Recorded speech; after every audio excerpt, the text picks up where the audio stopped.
How to fix Realme C53 or C55 won't send MMS messages.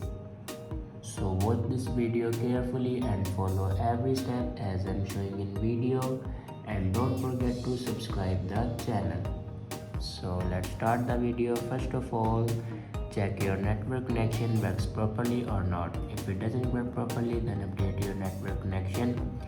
After that, swipe down to your control center and here you can turn on your mobile data. After turn on your mobile data, then open settings. In settings, scroll down and click on apps. Now click on app management and scroll down, and here you can see the option messages. Now click on it and click on storage usage.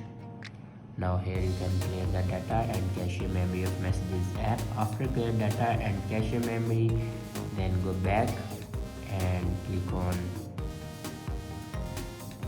system and update.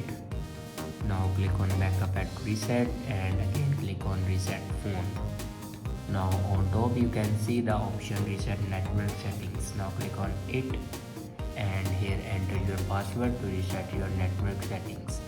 After reset the network settings, your problem will be fixed. I hope this video is helpful for you. Thanks for watching.